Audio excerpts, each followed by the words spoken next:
You are about to learn one of the biggest secrets in the history of the world.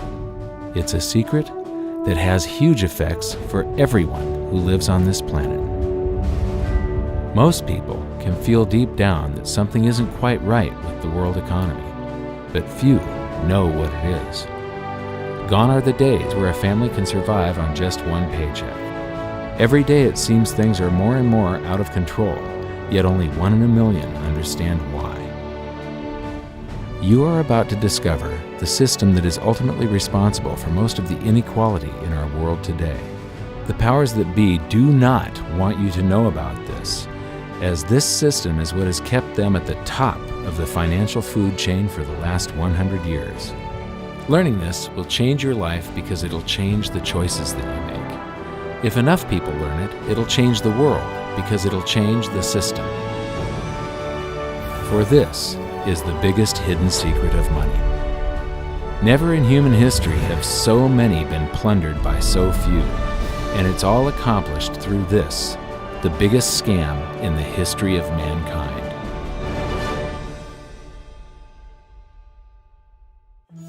They say that money doesn't grow on trees, but the truth is that the modern banking system creates currency far faster than trees can grow. Most people don't have a clue how currency is created. Economists and bankers make it sound so complex that people think they can't understand it. But I'm going to strip our monetary system down to its essence so that you can see the scam behind the curtain and just how it affects you. Every modern society creates currency in pretty much the same way. But since the US dollar is the majority of the world's currency, I'm going to use the United States as our example. It all starts when some politician says, "Vote for me and I'll make sure the government provides you more free stuff than my opponent will." But there's no such thing as a free lunch. So to provide that supposedly free stuff, the politicians vote for the country to spend more than its income. This is called deficit spending. To pay for that deficit spending, the Treasury borrows currency by issuing a bond. So what's a bond? If you think about it, a bond is really nothing but a glorified IOU. It's a pretty piece of paper with numbers printed on it that says, "Loan me $1 trillion today, and I promise over a 10-year period I'm going to pay you back that $1 trillion plus interest."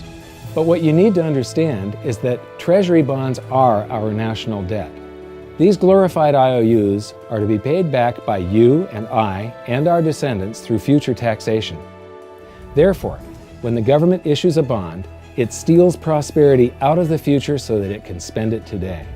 The Treasury then holds a bond auction, and the world's largest banks show up and compete to buy part of our national debt and make a profit on it by earning interest. You'll notice that as we move through this process, the big banks are there, taking a cut every step of the way. This isn't by chance, as you'll see shortly.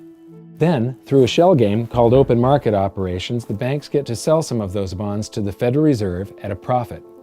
To pay for the bonds, the Federal Reserve opens up its big old checkbook and writes bad, bogus, counterfeit checks that should bounce because they're drawn on an account that always has a zero balance. There isn't 1 penny in there. To quote from the Boston Federal Reserve, "When you or I write a check, there must be sufficient funds in our account to cover that check. But when the Federal Reserve writes a check, there is no bank deposit on which that check is drawn. When the Federal Reserve writes a check, it is creating money." The Fed then hands those checks to the banks, and at this point, currency springs into existence. The banks then take that currency and buy more bonds at the next Treasury auction. But what is a check? A check is also an IOU. When you write a check, you're making a note that says, "Here's my IOU for cash. All you have to do is go to the bank and pick it up." Now, it's very, very important that you understand this process because we're going to come back later and show you the devastating effect this has on you. The Treasury issues IOUs, bonds. The banks then buy those IOUs with currency. The Federal Reserve then writes IOUs, checks, and hands them to the banks in exchange for the Treasury's IOUs, the bonds. And currency is created. So what's really happening is the Federal Reserve and the Treasury are just swapping IOUs, using the banks as middlemen, and abracadabra, presto, currency magically springs into existence. This process repeats and repeats over and over again, enriching the banks and indebting the public by raising the national debt. The end result is that there's a buildup of bonds at the Federal Reserve, and currency at the Treasury. This process is also where all paper currency comes from. The Federal Reserve and the government mistakenly call it base money because they didn't watch episode 1 of this series and they don't know the difference between money and currency. But I will correctly refer to it as base currency because it is not money. It is currency, and as we've learned, there is a big difference. Money has to be a store of value and maintain its purchasing power over long periods of time. We learned in episode 1 that earlier in our history, our paper currency was just a claim check. It was a representation for real money of intrinsic value, the gold and silver that was held on deposit at the Treasury. You could walk into any bank and slap your currency, like say a $20 bill, on the counter and redeem it for real money, a $20 gold piece. But now, this base currency that's piling up back here is really nothing but a receipt or a claim check on an IOU, that bond. So it's really nothing but a supply of numbers. The Treasury then deposits the newly created currency into the various branches of the government, and the politicians say, "Hey, thanks for that." And the government does some deficit spending on public works, social programs, and war. The government employees, contractors, and soldiers then deposit their pay in the banks. Now, this may come as a shock to you, but when you deposit your currency with the bank, you're not actually depositing it into an account to be safely held in trust for you. Instead, you're actually loaning the bank your currency, and within certain legal limits, they can do with it pretty much anything they please. This includes gambling in the stock market and loaning it out, at a profit, of course. Now this is where the machine of currency creation really gets cranking, because this is where something called fractional reserve lending comes into play. Fractional reserve lending is exactly what it says. The banks are allowed to reserve only a fraction of your deposit and loan the rest out. Although reserve ratios may vary, I'm going to use a 10% reserve ratio as our example. If you deposit $100 in your account, the bank can legally take $90 of it and loan it out without telling you. The bank must hold $10 of your deposit in reserve just in case you want some of it. These reserves are called vault cash. But why does your bank account still say you have $100 if the bank has stolen $90 of it? Because the bank left IOUs it created, called bank credit, in its place. Now I know this sounds crazy, but here it is in black and white from the Fed. Commercial banks create checkbook money when they grant a loan simply by adding new deposit dollars in accounts on their books in exchange for a borrower's IOU. These are nothing but numbers that the banks type into their computers. And even though these bank credit IOU numbers are very different from base currency numbers, because they only exist in computers, they are still currency. So now there is $190 in existence. Now the reason people take out loans from the banks is to buy something. They're going to buy a house or a car or something like that. So the borrower takes the $90 that the bank loaned to him from your account and he pays the seller of the item. But then the seller deposits that currency into his account and his bank loans out 90% of that and leaves bank credit numbers in its place. So now there's $271 in existence. This process repeats and repeats until under a 10% reserve ratio, an initial deposit of just $100 can create up to $1,000 of bank credit, all backed by $100 of vault cash, just 10%. But as I said, reserve ratios vary wildly. On some deposits, it's 10%, on others, it's 3%, and on some forms of deposits, reserve requirements are 0. The result is that the expansion of the currency supply by the banks is far greater than even this example would lead you to believe. So once again, when currency is deposited in the banks get to lend it out, and then it gets redeposited and relent, redeposited and relent, redeposited and relent over and over again, creating bank credit all the way. This is where the vast majority of our currency supply comes from.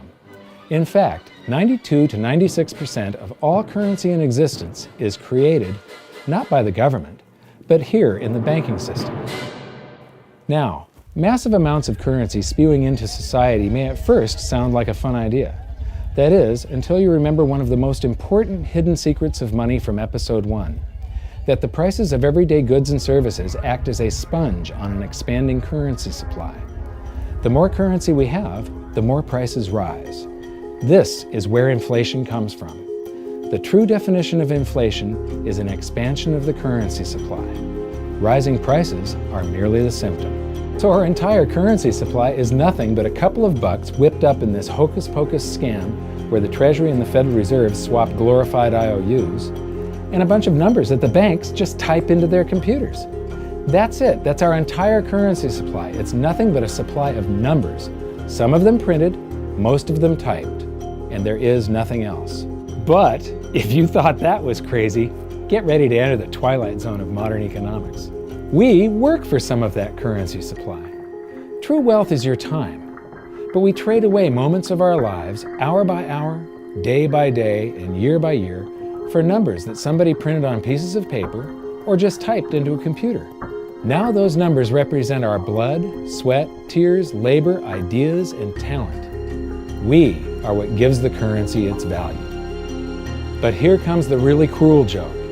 We work hard so that we can save some of that currency, so that we can pay the tax collector. In the United States, it's known as the IRS.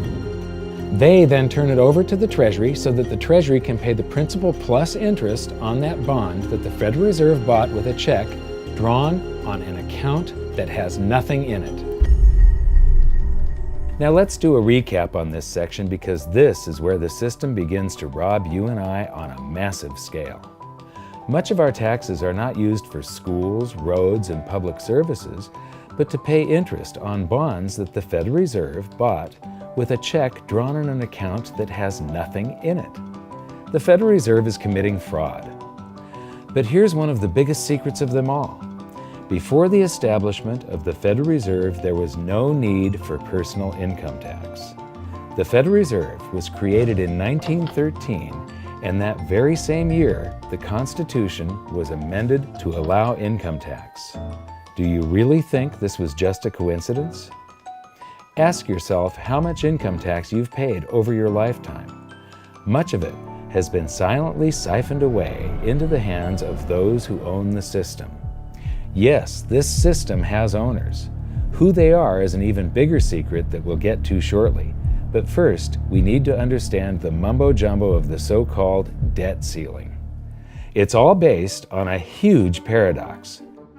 There was interest due on that bond, and there was interest due on every one of those loans that the banks made. That means that there is interest due on every dollar in existence. Let me ask you something.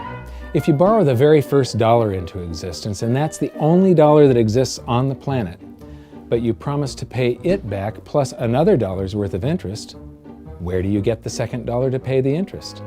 The answer is that you have to borrow that one into existence and promise to pay it back with interest as well. So now there are $2 in existence, but you owe $4, and so on and so on. The result is there's never enough currency to pay the debt. There is always more debt in the system than there is currency in existence to pay the debt. Therefore, the whole system is impossible. It is finite. It will come to an end one day. What would happen if the government stopped borrowing to do deficit spending? Are the payments on those treasury bonds going to stop? What would happen if the public stopped borrowing and going deeper into debt? Are your house and car payments going to stop? No. There is a payment due every month on the principal plus the interest on every dollar in existence, and those payments do not stop. If we stop borrowing, then no new currency is created to replace the currency that we used to make those payments. Whether you're making a payment on a loan or paying tax to make a payment on a bond, the portion of the payment that goes to pay off the principal extinguishes that portion of the debt. But the debt also extinguishes the currency. Currency and debt are like matter and antimatter. When they meet, they annihilate each other. If we just pay off the principal only on all the loans and bonds that exist, the entire currency supply just vanishes. So if we don't go deeper into debt every year, look what happens. The whole thing goes into a deflationary collapse under the weight of those payments. Politicians and pundits alike talk about balancing the budget, paying down the debt, and living within our means. They don't understand that that is deflationary. It is impossible to do under our current monetary system without collapsing the whole economy. This is why any talk of a debt ceiling is not only ridiculous, It's delusional. The system is designed to require ever-increasing levels of debt just to continue. And that's why politicians will always kick the can down the road and raise this so-called debt ceiling over and over again until the whole system finally collapses under its own weight. In other words, they don't want it to collapse on their watch. The Founding Fathers of the United States knew the dangers of central banking and fought to free themselves from this very thing. The Revolutionary War started out as a tax revolt, but now we must pay tax just to have a monetary system. Having just suffered through the hyperinflation of the continental dollar, which was printed into oblivion to finance the Revolutionary War, they understood the dangers of fiat currency and debt-based monetary systems. So to protect future generations from institutional theft and out-of-control government, they wrote into the Constitution that only gold and silver can be money for the simple fact that you can't print them.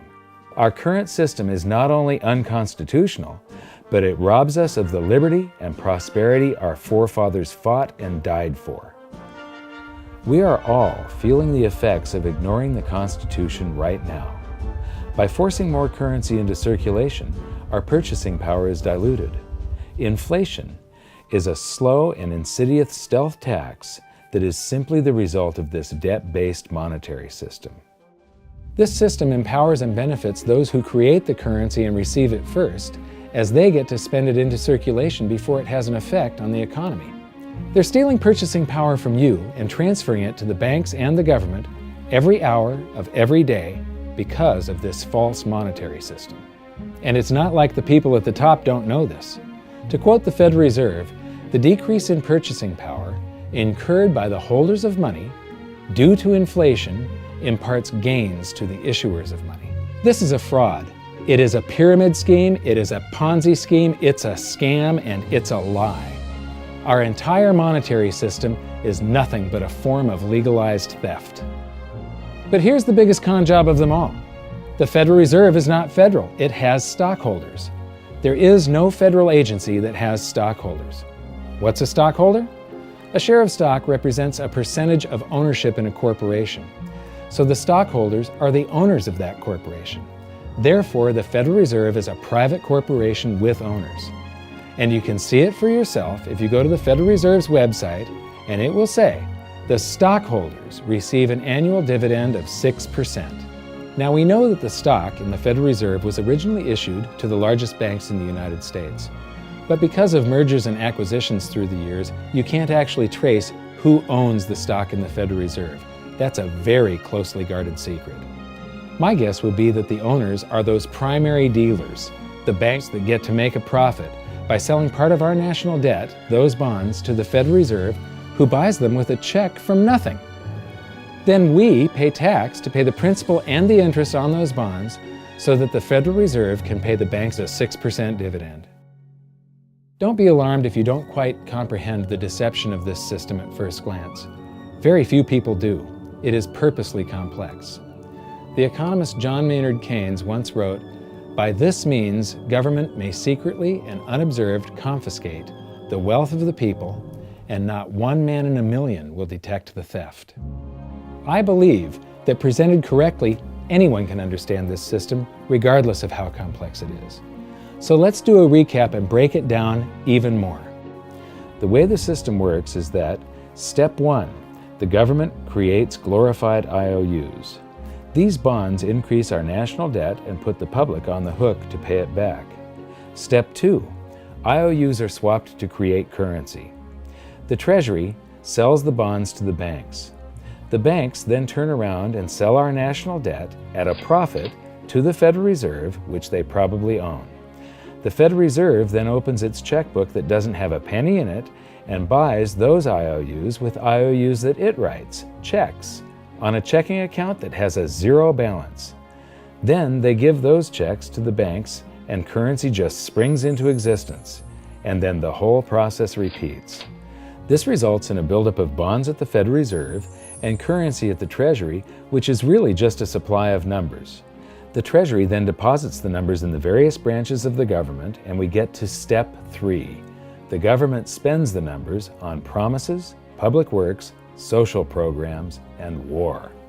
Then the government employees, contractors, and soldiers deposit their pay into the banks. And we get to step 4, where the banks multiply the numbers by magically inventing more IOUs through fractional reserve lending, where they steal a portion of everyone's deposit and lend it out. That currency gets redeposited, and then a portion is stolen again. And the process repeats over and over, magnifying the currency supply exponentially. Then we work for some of those numbers, which brings us to step 5, where our numbers are taxed. We pay tax to the IRS, who then turns our numbers over to the Treasury, so the Treasury can pay the principal plus the interest on bonds that were purchased by the Federal Reserve with a check from nothing. Then we get to step 6, the debt ceiling delusion. The system is designed to require ever-increasing levels of debt and will eventually collapse under its own weight because politicians always kick the can down the road. They don't want it to collapse on their watch. And finally, step 7, the secret owners take their cut. The world's largest banks own the Federal Reserve. Those banks make a profit selling our national debt to the Fed. They make a profit when the Fed pays them interest on the reserves held at the Fed, and the Fed pays them a 6% dividend on their ownership of the Fed. This system is fundamentally evil. It funnels wealth from the working population to the government and the banking sector. It is the cause of the artificial booms and busts of modern economies, and it causes great disparity of wealth between the rich and the working class. And it is only possible because we no longer use real money, we use currency. But worst of all, it is a form of enslavement. Bond is the root word of bondage. Whenever a government issues a bond, it is a promise to make us pay tax in the future. Nobody asked you if you wanted to pay tax today for the prosperity we all enjoyed in the last century. Nobody is asking our children if they want to work hard in the future to pay for the prosperity we're enjoying now. George Washington once wrote to James Madison, "No generation has the right to contract debts greater than can be paid off during the course of its own existence." By stealing prosperity from tomorrow so we can spend it today, we enslave ourselves and future generations. Now this all sounds pretty bad, but there is great hope, for you are the greatest threat to this false monetary system. This system relies on the public being ignorant of its workings. Please share this knowledge with everyone you know, because an informed public that fully understands the system can build a better future for generations to come. And now I leave you with this quote, widely attributed to a former director of the Bank of England. The modern banking system manufactures money out of nothing. The process is perhaps the most astounding piece of sleight of hand that was ever invented. Banking was conceived in inequity and born in sin. Bankers own the earth. Take it away from them, but leave them the power to create money and control credit, and with the flick of a pen, they will create enough money to buy it back again. But if you want to continue as the slaves of bankers and pay the cost of your own slavery, let them continue to create money and to control credit. This is the Federal Reserve in Washington, D.C. It's located on Constitution Street, and that is just as much of a joke as the New York Fed being located on Liberty Street. Both of them are unconstitutional, both of them limit our liberty, and they transfer wealth away from us every second of every day to the Federal Reserve, to the government, and to the banking sector. You are now among the 1 in a million who can detect the theft of your prosperity. So the big question is, what can you do about it? 1. Watch this video until you can describe and teach it to others.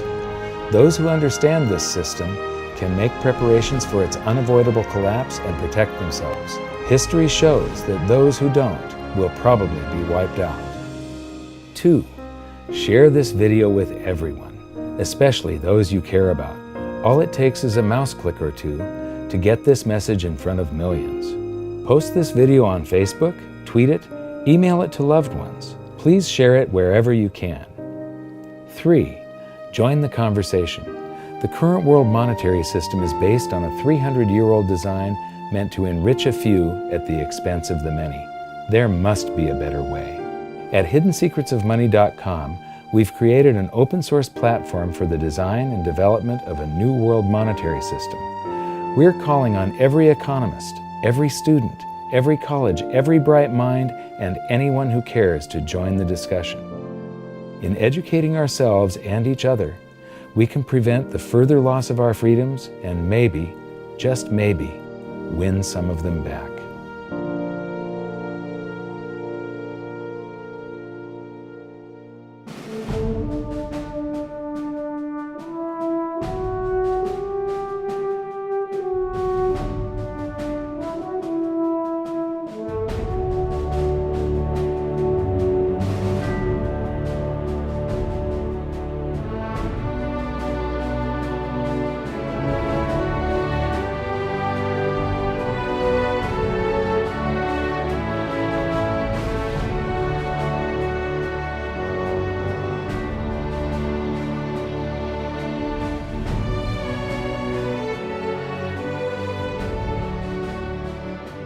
I think your episode 4 is very beneficial, very helpful. It's going to introduce these ideas to a lot of people, and like I've just been talking about, we have to change people's mind, and the more they understand it, the better.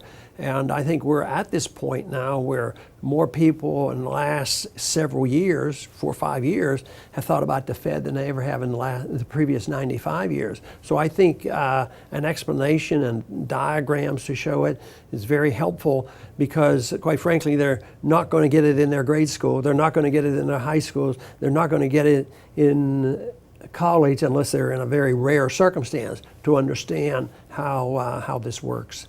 You know, for years before I got involved in really studying gold and some of the things I write and talk about today, I was a monetary economist for decades. You know, in your video, you talk about the primary dealers. I was chief counsel and chief credit officer, one of the largest primary dealers for 10 years. So I had an inside seat on the Treasury market and have the privilege of working with several former vice chairman of the Board of Governors, Manley Johnson and David Mullins, going back to the 80s and 90s. So I'm very immersed in what you were talking about. And I thought it was extremely accurate, extremely clear. I didn't think you were stretching on any points. It was really like something out of a PhD course, except that it was very easy to understand. I think it's accessible. I think we're seeing a little bit of a revolution in communications in the following sense. You know, as you point out, the Fed was created in 1913. Well, in 1913, there was no web, there was no YouTube, no Twitter. There was really no one to kind of stand up and oppose the Fed or call them out, if you will, or really get into a discussion that everyday Americans could follow. That's not true now with social media and everything else. You can reach out to millions and tens of millions of people and tell them what's going on. I think you've done that. You've done it successfully. I applaud it. I think this is a great video. I look forward to seeing it again. I know millions of people will enjoy it. Well, as we know, the Federal Reserve believes it can create money out of thin air, not realize money is supposed to represent real products and services. And what people don't realize is when the Fed does that, in effect, as Keynes pointed out, it's a form of taxation. It's a form of confiscation. And because people don't see it, the politicos get away with it, but it also undermines social trust. It just is corrosive throughout society. We're going to have a lot of turmoil in the coming years, but it's going to be the kind of turmoil that leads to positive things. So don't despair. Get out there and fight, because the tide is going to turn. This is going to be the status last stand. Thank you. This episode of Mike Maloney's Hidden Secrets of Money was brought to you by GoldSilver.com and the new Silver Pegasus Round. To learn how to protect your family and turn the coming economic storms into opportunity, visit GoldSilver.com.